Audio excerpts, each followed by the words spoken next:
I mean, sadly, this reset is going to involve everybody in the world is going to have to pull their own weight in terms of, you'll eat what you kill. I mean, if there are Americans doing good stuff and adding a lot of value, and I mean, look, in some areas we're extremely competitive. In technology, we're damn competitive. I mean, Apple and other companies. I mean, there's some things we do extremely well, and those will be rewarded. But there are other things that we don't do so well, and we'll have to either shape up or we won't live as high a lifestyle as we can because we're not adding value there.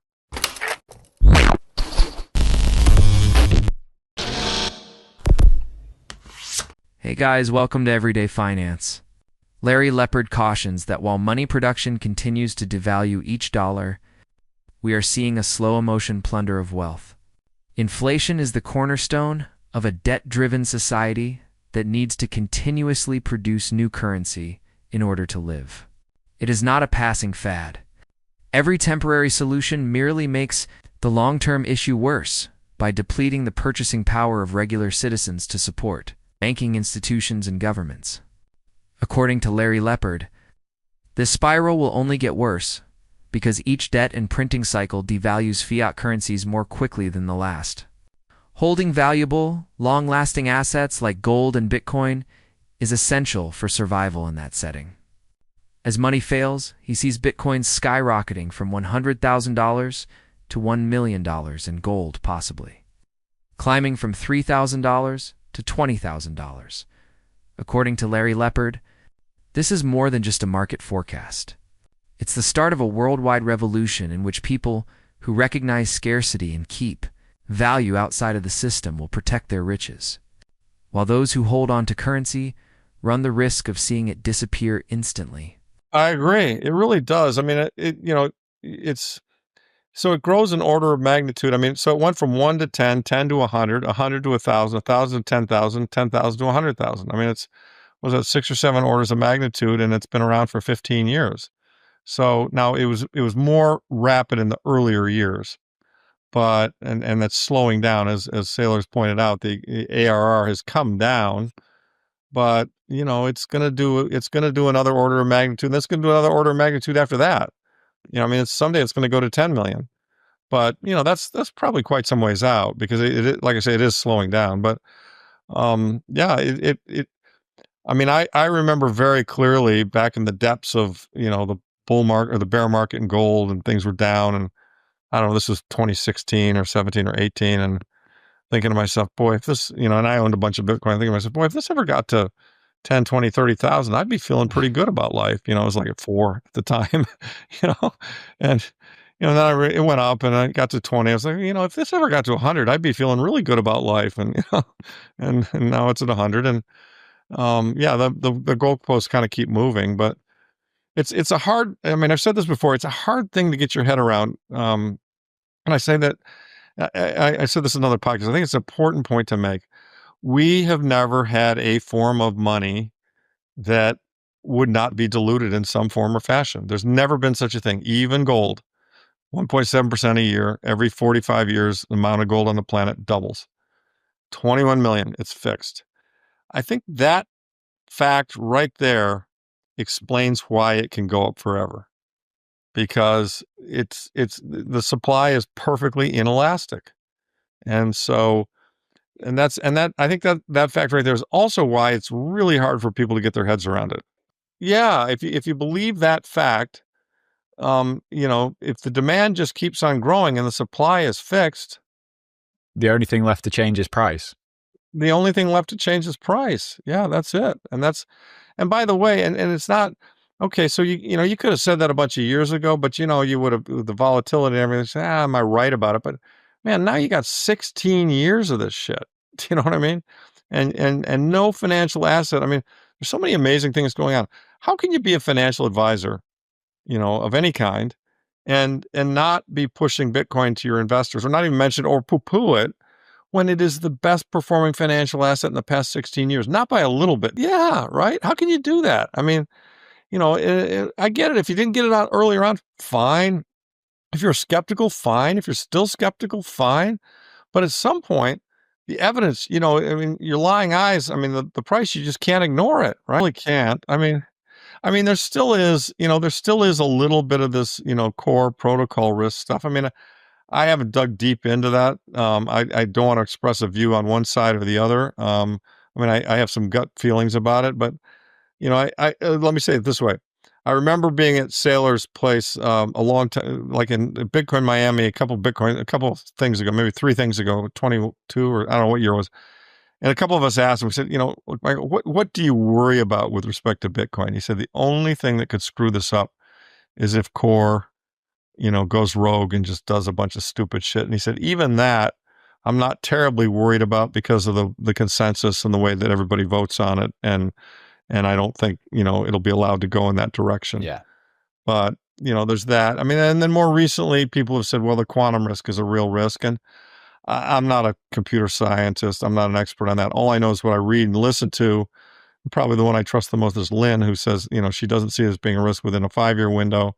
And to the degree that it did become a risk for cracking the SHA-256, eventually you'd do a hard fork with its core that's quantum resistant. So, you set those two things aside, it feels pretty certain to me that it's going to continue as it has, TikTok next block.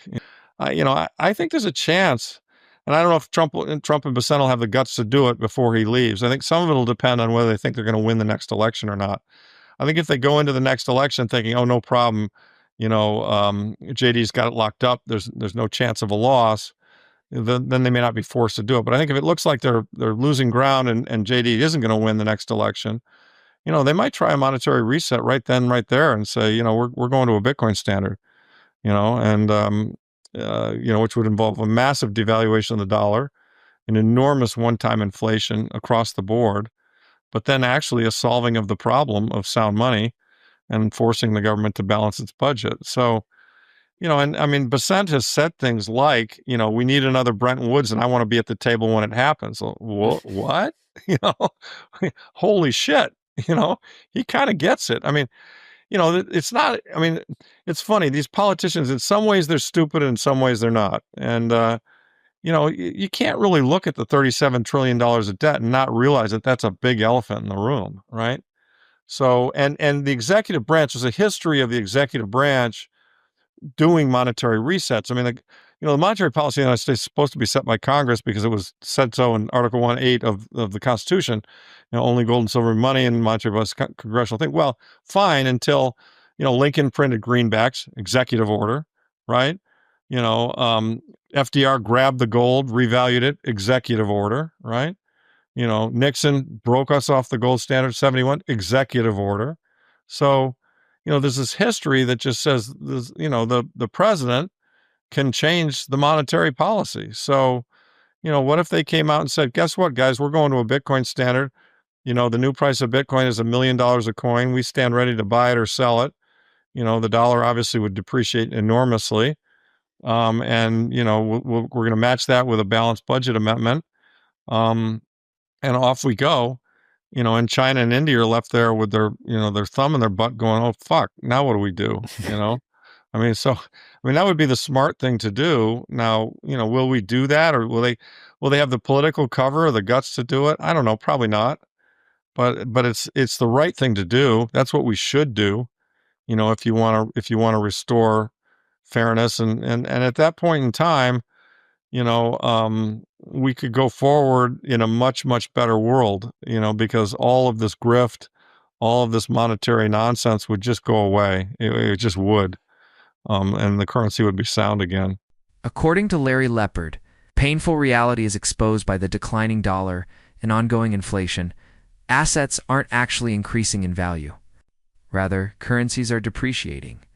In August 2025, inflation was 2.9%, despite official optimism.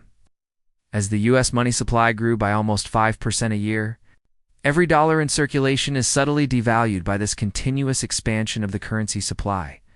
Since even government yields and savings interest are unable to keep up with inflation, holding cash or bonds today ensures a loss of buying power. This is what Larry Lepard refers to as the hidden tax on savers, the appearance of stability that conceals actual asset loss. Bitcoin, on the other hand, is changing from being a speculative asset to a reliable store of value. since almost 93% of its supply has been mined and about 4 million have been permanently lost. The supply is permanently capped at 21 million, and actual scarcity is getting tighter. Bitcoin functions as a contemporary digital version of hard currency, since it is portable, international, and impervious to manipulation, unlike gold. With Bitcoin holding above $100,000 and gold close to record highs, Larry Lepard thinks markets are starting to realize that Bitcoin isn't just another investment. Rather, it's evolving into the best hedge against a system that is based on constant devaluation. Well, yeah, but yes and no. The trade deficit by definition would have to disappear because we couldn't afford it, right? In other words, suddenly we would have to pay in real money, and if we didn't have the real money, I mean, their currency would appreciate massively in a way that we couldn't buy as much of their stuff, and it wouldn't be cheap stuff. I mean, the reason it's cheap stuff is that, they've been willing to hold our currency, and they've been, they've held their currency down. So they've been very, mercantile in their dealings with us. When you go to a sound currency and everybody's playing by the same sound currency rules, then yeah, okay, they can make cheaper shit. But we've got to have the money to really pay for it. We can't buy it. I mean, the way we buy it now is we issue debt to buy it. We issue paper, which they're willing to take in order to buy it. So we get more than our fair share of cheap shit.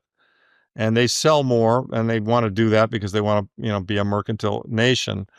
If we suddenly are back to a sound monetary unit, well, yeah, they're making cheap shit, but if we're not producing anything here that they want, they're not going to take our dollars for it. They'll only take Bitcoin. Well, then guess what? Suddenly we're going to have to actually earn and do something that the world really wants if we want to buy the world's shit. So the trade deficit would disappear. Follow what I'm saying? Yeah, that makes sense. I mean, just by definition. Yeah. So, I mean, it would just balance everything so that you'd have to, I mean, and it wouldn't necessarily be good for the United States right away, but we'd come back and find things to do. I mean, one of the things that I always marveled at this when I was younger is how much better the U.S. lived than most of the world. I mean, but it was because we had the reserve currency. I mean, we could print pieces of paper, send them overseas. People would accept them, even though they were somewhat worthless or had less worth than we were attributing to them, and they would send us their shit. I mean, that was a great deal. I mean, it's absolutely insane when you say it like that. That's how it works. Yeah, I mean, it's a great deal if you can pull it off, and that's why the American lifestyle has been as good as it's been. But I mean, sadly, this reset is going to involve everybody in the world is going to have to pull their own weight in terms of, you'll eat what you kill. I mean, if there are Americans doing good stuff and adding a lot of value, and I mean, look, in some areas we're extremely competitive. In technology, we're damn competitive. I mean, Apple and other companies, I mean, there's some things we do extremely well, and those will be rewarded. But there are other things that we don't do so well, and we'll have to either shape up or we won't live as high a lifestyle as we can because we're not adding value there. Oh yeah, it's insanely bullish for what we've got, and we're still, I still think if this is a 9-inning baseball game, we're in somewhere between the second and the third inning. I mean, it's early days, and I spend a lot of my time talking to investors, wealthy people are my clients and others, and so many of them are, they're backward looking. They're like, well, they'll get it under control. And gosh, gold's gone up a lot. Bitcoin's gone up a lot. Don't we sell it now? And I'm kind of like, well, no, you really don't, because it's going to get worse, not better. Now there'll come a time when they've gone up a lot and monetary reform is being talked about, and they're going to eventually address all these issues and solve this problem. And at that point in time, there'll be a time to sell this and move back into productive businesses, which, perhaps we'll be selling at 5 times earnings instead of 50 times earnings. But we're a long way away from that right now. I mean, we're only just getting started. People should think about this as we are early in the inflation game, not late. I think that's an important distinction to make. I've used the price fixating on a price is a very human emotion. And if something like gold was $1,000 a bunch of years ago or $2,000 a year and a half ago, it's 36 now. It's very easy to think that 36 is expensive, 3,600 is expensive.